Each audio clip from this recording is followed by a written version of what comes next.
예수님께서 머무시는 곳에 한 사람이 찾아왔습니다. 그 사람의 이름은 니고데모라고 하는 사람이었습니다. 여러분, 니고데모가 어떤 사람입니까? 니고데모는 바리새인이고 그리고 사내들인 공회의 의원이었고 그리고 사람들을 가르치는 선생이고 또 나중에 이제 요한복음 19장을 통해서 보면 그가 부자였다고 하는 것을 알 수가 있습니다. 겉으로 볼 때 부족함이 없는 사람이었죠. 전혀 부족함이 없는 사람이었습니다. 사회적으로 명망이 있었고 존경을 받았고 물질적으로도 부족하지 않았습니다. 그런데 그에게 부족한 것이 있었습니다. 그 부족한 것 때문에 밤에 예수님을 찾아오게 됩니다. 여러분, 왜 낮이 아니라 밤에 찾아왔겠습니까? 사람들의 시선이 두려웠기 때문일 것입니다. 자신이 랍비인데, 유대인의 선생인데 예수를 찾아오는 모습, 곱게 보지 않는 사람들이 있을 것을 알았기 때문에 그것이 두려웠던 것이죠. 사람들의 시선을 의식을 해서 밤에 찾아왔을 것입니다. 예수님을 바라보는 시각은 좀 달랐지요. 어떤 사람은 정말 예수님을 존경하고 진정한 랍비로 그렇게 여겼지만, 특별히 바리새인들은 예수님을 그런 시각을 보지 않고 굉장히 비판적으로 보는 시선들이 많이 있었습니다. 여러분, 그런 것을 알고 있으면서도 유대인의 선생인 이 랍비인 니고데모가 왜 그럼에도 불구하고 예수님을 찾아왔던 것일까요? 견딜 수 없는 뭐가 있었기 때문입니다. 지식적으로는 너무나 잘 알고 있었지요. 구약과 탈무드의 권위자였을 것이고 많은 사람의 선생으로 추앙을 받았습니다. 그럼에도 불구하고 그는 뭔가 부족했던 것이죠. 그래서 그것을 알고자, 그것을 채우고자 밤에 예수님을 찾아오게 됩니다. 자, 2절 한번 보겠습니다. 예수님께서 이렇게 말씀하시는데요. 2절에 보면 이렇게 말씀합니다. 그가 밤에 예수께 와서 이르되 랍비여, 우리가 당신은 하나님께로부터 오신 선생인 줄 아나이다. 하나님이 함께 하시지 아니하시면 당신 행하신 이 표적을 아무도 할 수 없음이니이다. 자, 이제 니고데모가 와서 그렇게 말하는 거죠. 예수님, 당신은 하나님께로부터 오신 선생입니다 라고 이야기하면서 표적에 대한 이야기도 합니다. 그런데 여러분, 말씀을 좀 잘 보십시오. 이 니고데모의 논조는 굉장히 객관적입니다. 제가 그렇게 고백하고 그렇게 생각하고 그래서 저는 이런 생각 갖고 있습니다, 이렇게 지금 논조를 펼쳐가지는 않습니다. 우리가 사람들이 이렇게 말하고 표적을 보니까 그렇게 말할 수 있습니다. 하나님께로부터 온 선생이라고 말할 수밖에 없습니다. 객관적인 말을 하고 있습니다. 니고데모가 왜 이렇게 말을 하고 있습니까? 아직은 예수님을 객관적으로 평가하는 과정 가운데 있기 때문에 이렇게 말하는 거죠. 여러분, 교회 안과 밖에는 이런 식의 생각을 가진 사람들이 상당히 많습니다. 교회 밖에서도 성경을 읽는 사람들이 있지요. 심지어 신앙서적을 읽는 사람들조차 있습니다. 교회 안에 오래 다니지만 하나님에 대해서, 예수님에 대해서 객관적인 눈으로 오랜 기간 동안 바라보는 분들도 있습니다. 그런데 여러분, 그렇게 예수님에 대해서 알고 있다고, 지식적으로 채워진다고 해서 예수님을 믿는 것은 아닙니다. 지식적으로 알고 있는 것과 예수님을 믿는 것과는 완전히 다른 것이죠. 지금 니고데모는 예수를 믿지는 않지만 예수가 범상치 않은 인물이라고 하는 것을 분명히 인지하고 있습니다. 그런데 요한복음 19장에 보면 다른 모습의 니고데모가 등장하죠. 예수님께서 십자가에 죽으신 이후에 그는 예수님을 장사하기 위해서 침향과 모략 섞은 것을 충분하게 가져옵니다. 굉장히 비싼 물건이었습니다. 유대인들의 시선이 굉장히 불편하고 부담스러웠음에도 불구하고 그는 그런 것에 개의치 않습니다. 요한복음 우리 오늘 말씀에 나온 이 니고데모의 모습과 확연히 달라진 니고데모의 모습을 요한복음 19장에서 발견할 수가 있습니다. 하나님의 아들로 예수님을 그가 인지했다고 하는 것을, 받아들였다고 하는 것을 알 수가 있습니다. 예수님께서 밤에 자신을 찾아온 니고데모에게 이렇게 말씀하시는데요. 3절 한번 보겠습니다.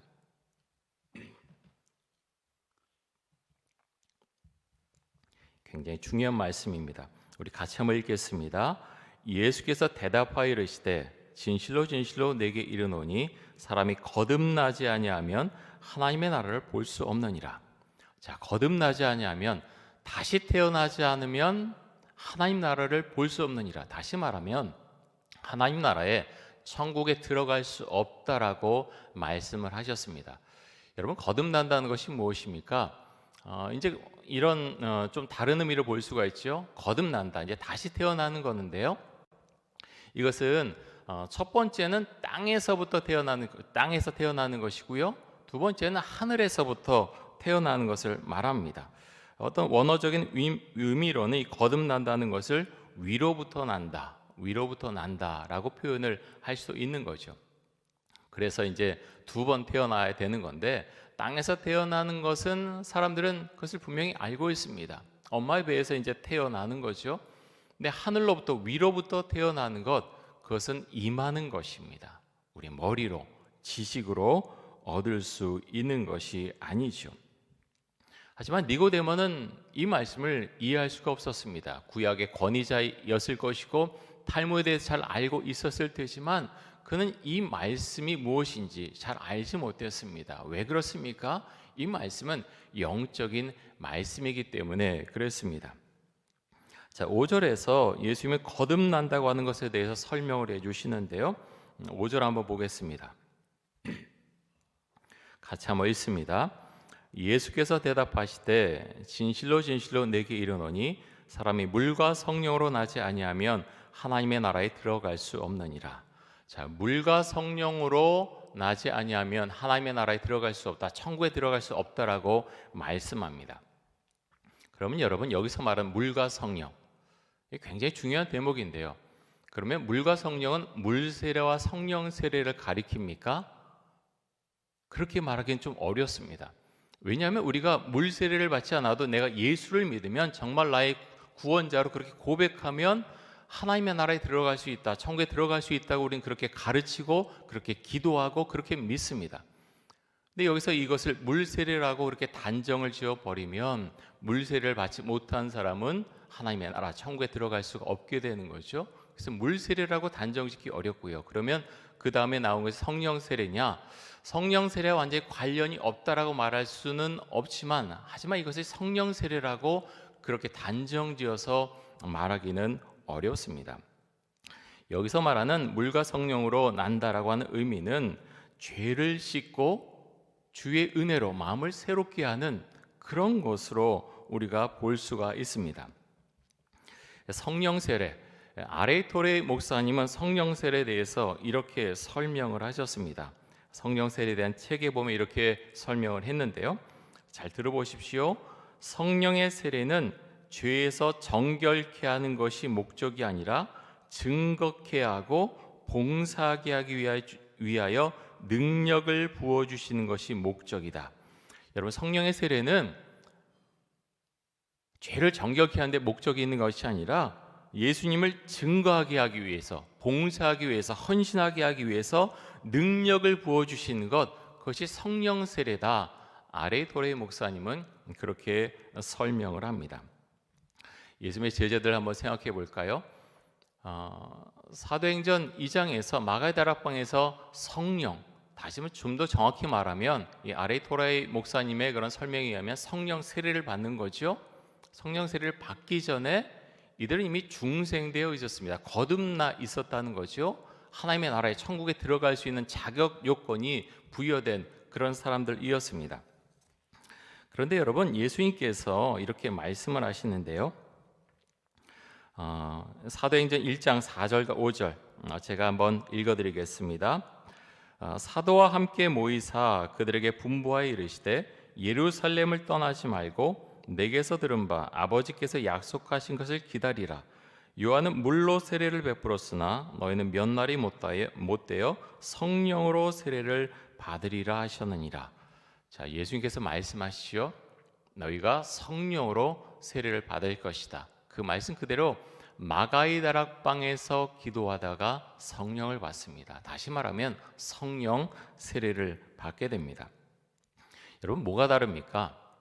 이제 예수님께서 말씀하신 물과 성령으로 나지 아니하면 하나님의 나라 천국에 들어갈 수 없다라고 말씀하셨는데, 예수님의 제자들은 나중에 마가다락방에서 성령 세례를 받게 되죠. 무엇이 다릅니까? 예수님의 제자들은요, 성령 세례를 받은 이후에 두려움이 사라집니다. 능력 있는 하나님의 일꾼이 됩니다. 힘이 있는 사람들이 된다는 거죠. 권력 있는 사람들 두려워하지 않고, 자신의 목숨을 해하는 사람들 두려워하지 않고, 예수는 구원자이십니다. 예수가 우리를 위해서 십자가에 못 박혀 죽으셨습니다. 부활하셨습니다. 그들은 외칠 수 있고 증거할 수 있는 사람들이 되었다는 거죠. 여러분, 그래서 정말 말씀을 전하는 사람, 헌신할 수 있는 사람, 능력자가 되기 위해서는 성령의 세례를 반드시 받아야 합니다. 마가의 다락방에서 받았던 그 성령의 세례처럼 그 성령의 세례를 받아야 두려움이 없어지고요, 내가 왜 예수를 전해야 되는지, 증거해야 되는지 그것을 분명히 알게 된다는 거죠. 그것을 받지 못하면 내가 구원의 그런 확신은 있고 그런 은혜는 있지만 능력 있게 주의 말씀을 전하고 정말 힘 있게 헌신하는 데까지는 이르지 못하게 된다고 한다는 것입니다. 여러분은 성령 세례를 받으셨습니까? 성령 세례를 받은 사람들이 우리 교회 안에 정말 많아지기를 간절히 원합니다. 몇 번 말씀을 제가 드렸지요. 봉사가 먼저가 아닙니다. 먼저 주 앞에 온전한 사람이 되어야 됩니다. 말씀 가운데 능력 있는 사람이 되어야 됩니다. 그렇게 될 때 성령 세례를 받게 될 때 내 마음에 그것을 어떻게 주체하지 못해서 그 은혜를 가지고 나가서 봉사하고 헌신하게 되는 거죠. 예수님을 잘 모르는데, 성령을 받은 적도 없는데, 아무것도 할 능력이 없는데 봉사하십시오. 물론 여러분, 봉사하면서 신앙이 자라갈 수 있습니다. 어떤 은혜가 임해서 정말 주를 향해서 헌신할 수 있습니다. 교회를 향해서 헌신할 수 있죠. 하지만 그렇지 않는 경우들도 많이 있습니다. 왜 그렇습니까? 아직 예수를 잘 알지 못합니다. 성령의 능력을 알지 못합니다. 갖춰진 것이 없습니다. 그런데 봉사로 헌신하라고 하는데 뭔가 내 시간을 빼앗기는 것 같아요. 내 거를 뺏기는 것 같아요. 그러면 잘못하면 그렇게 봉사한 사람들 가운데 시험이 들 수도 있다는 거죠. 그래서 여러분, 정말 봉사한 사람들 가운데 성령의 세례를 받고 능력 있는 사람들이 많으면 그런 분이 좀 없는 사람들, 그런 확신이 없는 사람들이 들어가서 봉사해도 괜찮습니다. 그렇게 들어가면 다른 분들을 통해서 그런 은혜가 임하게 됩니다. 그런 능력을 간접적으로 경험하게 되고 힘을 얻게 되는 거죠. 하지만 그렇지 않고 많은 사람들이 헌신의 그런 능력이 없고 힘이 없는 가운데서 전부 그렇게 시작을 하게 되면 어려움이 임할 수밖에 없습니다. 그래서 여러분, 그 봉사는요, 가장 먼저는 능력이 먼저 임해야 됩니다. 헌신의 마음이 넘쳐야 봉사를 하고 헌신을 하게 된다는 것입니다. 자, 오늘 말씀에 나온 니고데모는 예수님의 말씀을 이해할 수가 없었죠. 성령이 임하는 것이 무엇인지 잘 알지 못했습니다. 경험하지 못했기 때문이죠. 지식적으로 하나님을 아는 것, 지식적으로 예수님을 아는 것과 믿는 것과는 확연하게 차이가 납니다. 교회를 다니지 않아도, 예수를 믿지 않아도 예수에 대해서 많이 알고 있을 수 있습니다. 성경에 이런 내용이 있지, 어떤 신학사는 이렇게 이야기를 했지, 교회는 이런 곳이지, 사람들이 말할 수 있어요. 하지만 그렇다고 해서 예수를 믿는 것은 아니죠. 믿는 것은요, 위로부터 임하는 것입니다. 위로부터 임하는 것, 그것이 바로 믿음이라고 하는 것이죠. 자, 오늘 말씀 가운데서 예수님께서 오늘 말씀 가운데서 이제 그런 말씀이 있는데요. 자, 요한복음 3장 14절과 15절 제가 한번 읽어드리겠습니다. 요한복음 3장 14절에 보면 모세가 광야에서 뱀을 든 것 같이 인자도 들려야 하리니 이는 그를 믿는 자마다 영생을 얻게 하려 하심이라. 여러분, 광야에서 이스라엘 백성들이 죄를 범해서 불뱀에 물리게 되죠. 하나님께서 처방을 알려주십니다. 자, 놋으로 이제 뱀을 만들어 놨는데 그것을 쳐다보면 너희가 살겠고 쳐다보지 않으면 죽을 것이다. 쳐다본 사람은 살았고요. 이게 도대체 뭐 하는 거야? 라고 하면서 쳐다보지 않은 사람은 죽었습니다. 영생을 주시는 것, 믿음도 똑같습니다. 예수 믿는 것 그게 무슨 소용이 있어 하면서 믿지 않고 예수님을 쳐다보지 못하는 사람은 구원을 받지 못하지요. 하지만 주님, 주님께서 하나님의 아들이시고 구원자이시고 나의 죄를 위해서 십자가에 못 박혀 죽으시고 부활하신 것 믿습니다라고 고백하는 사람은 영생을 얻게 됩니다. 구원을 받게 된다는 거죠. 여러분, 그래서 우리가 지식적으로 아는 것과 믿음으로 고백하는 것과는 다른 것입니다. 물론 예수를 믿기 위해서 우리는 지식적으로도 받침이 돼야 되죠. 하지만 지식이 있다고 해서 반드시 그 사람의 구원을 받게 되느냐? 그렇지 않다는 것입니다. 왜냐하면 믿음은, 그런 은혜는, 영생의 은총은 하나님께로부터 부어주시는 것이, 주님께서 부어주시는 것이기 때문에 그것은 내 능력으로 할 수 있는 영역이 아니라는 것입니다. 자, 요한복음 말씀해 보면 예수님께서 왜 이 땅에 오셨는가에 대해서 분명히 말씀해 주고 있는데요. 요한복음 3장 16절과 17절 한번 보겠습니다. 성경에 있는 가장 유명한 말씀 중에 하나인데요. 우리 같이 한번 읽겠습니다. 하나님이 세상을 이처럼 사랑하사 독생자를 주셨으니 이는 그를 믿는 자마다 멸망하지 않고 영생을 얻게 하려 하심이라. 하나님이 그 아들을 세상에 보내신 것은 세상을 심판하려 하심이 아니요 그로 말미암아 세상의 구원을 받게 하려 하심이라. 자, 하나님의 아들을 하나님께서 이 세상에 보내주셨는데 그를 믿는 자마다, 예수를 믿는 자마다 멸망하지 않고 영생을 얻게 될 것이라고 말씀을 하셨습니다. 예수를 믿어야 구원을 받는다는 것이요. 자, 구원에 대한 또 유명한 말씀이 있죠. 우리가 작년에 로마서 말씀을 암송하지 않았습니까?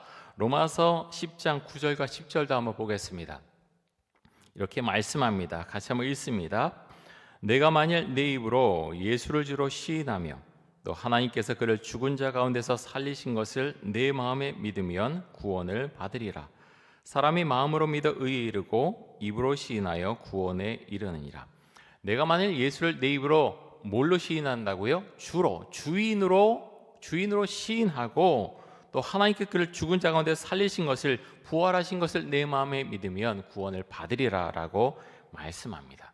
사람이 마음으로 믿어 의에 이르고, 뒤에 이제 있는 구원과 동일한 의미를 갖지요. 사람이 마음으로 믿어 의에 이르고 구원에 이르고 입으로 시인하여 구원에 이르느니라라고 말씀합니다. 여러분, 구원을 받으려면 예수님을 나의 주인으로 모셔야 됩니다. 주인이신 주님께서 말씀하시는데 순종할 수 있는 사람, 그 사람이 구원받은 사람이죠. 은혜 가운데 사는 사람입니다. 나는 구원을 받은 것 같아요 라고 말하면서 전혀 주님과 관계가 없고 주의 말씀을 듣지도 않고 하는 사람이라면 내가 구원을 받았는가 우리는 깊이 고민하고 또 기도해 봐야 됩니다. 왜냐하면 예수를 믿는 조건 중에 하나는 예수님을 나의 구원자로, 나의 주인으로 모셔야 한다고 분명히 말씀하고 있기 때문입니다. 예수님께서 여러분의 주인이 되십니까? 여러분의 주가 되십니까? 그래서 우리가 신앙으로, 분명한 신앙의 고백으로 주 앞에 그렇게 올려드릴 수 있기를 원합니다. 여러분, 이것이 세상 사람들과 저들과 다른 점이지요. 근데 세상 사람들은 이 말씀을 받아들이지 않습니다. 왜 그렇습니까? 오늘 이제 요한복음 말씀에 보면 이렇게 말씀하는데요. 19절 한번 보겠습니다. 이렇게 말씀합니다. 그 정죄는 이것이니 곧 빛이 세상에 왔을 때 사람들이 자기 행위가 악함으로 빛보다 어둠을 더 사랑한 것이니라. 빛 대신 예수님이 이 세상에 오셨는데 그 예수님을 받아들이지 못한 이유는 악한 자기 행위가 드러날까 봐 예수를 믿지 못한다고 말씀합니다. 여러분, 우리나라 사람들도 마찬가지죠. 사람들이 여러 가지 이유를 말합니다. 내가 예수를 믿지 못한 이유, 너희들이 그래서 교회 다닌 사람들이 본이 못돼서 그렇다, 여러 가지 이야기를 하지만 사실은 그게 아니라 예수님을 자신의 구원자로 받아들이지 못한 가장 큰 이유는 빛보다 어둠을 더 사랑하기 때문입니다. 예수님을 구원자로 받아들이지 못하는 사람들 중에는 도덕적으로 아주 뛰어난 사람들도 있습니다. 도덕적으로 뛰어난 사람들, 윤리적으로 괜찮은 사람들, 교회 안에도 있고 교회 밖에도 있습니다. 윤리적으로 뛰어나다고 도덕적으로 아주 괜찮다고 그 사람이 구원받는 거 아니죠. 그런 사람들이 더 구원에 이르기가 어려울 수도 있습니다. 왜 그렇습니까? 그 사람들은 그렇게 생각하죠. 예수 믿는 사람들 나만큼만 살아보라고 하십시오. 내가 그 사람보다 낫게 살고 있습니다. 그렇게 말하는 사람도 있고요, 말하지 않지만 속으로 그렇게 생각하는 사람들도 많이 있습니다. 그렇기 때문에 더 주님을 믿기가 어렵다는 거죠. 죄를 깨달을 때 주님을 알게 됩니다. 죄를 깨달을 때 믿음을 고백하게 됩니다. 죄를 깨달을 때 예수님께서 왜 나를 위해서 십자가에 못 박혀 죽으셨는가를 알게 됩니다. 여러분, 그래서 우리가 물론 예수를 믿으면서 도덕적으로 그렇게 분명한 사람으로, 윤리적인 사람으로 살아가야 되지만 그것이 우선되어서는 안 된다는 거죠. 왜 그렇습니까? 그것이 자신의 의로 작용할 수 있다는 거죠. 내 의가 이렇게 온전한데, 완결한데 내가 예수를 믿을 필요가 뭐가 있어라고 도덕적으로 뛰어난 사람들은 생각하고 그렇게 믿고 있다고 하는 것입니다. 하지만 구원은 선행을 쌓아서 얻을 수 있는 것이 아닙니다. 거듭남은, 구원의 역사는 위로부터 임하는 것이죠. 주님께서 선물로, 하나님께서 선물로 우리에게 주시는 것입니다. 우리가 예수님을 믿을 때, 나를 위해서 십자가에 못 박혀 죽으신 그 예수님, 3일 만에 부활하신 그 예수님, 그 주님을 믿을 때, 하나님의 아들로 인정할 때 주님께서 우리를 구원해 주시겠다, 영원한 생명을 주시겠다, 하나님의 나라에 불러들이시겠다, 천국으로 들어오게 하시겠다라고 우리에게 말씀하셨습니다. 사랑하는 이선동의 성도 여러분, 그 신앙 우리가 분명히 고백할 수 있기 원합니다.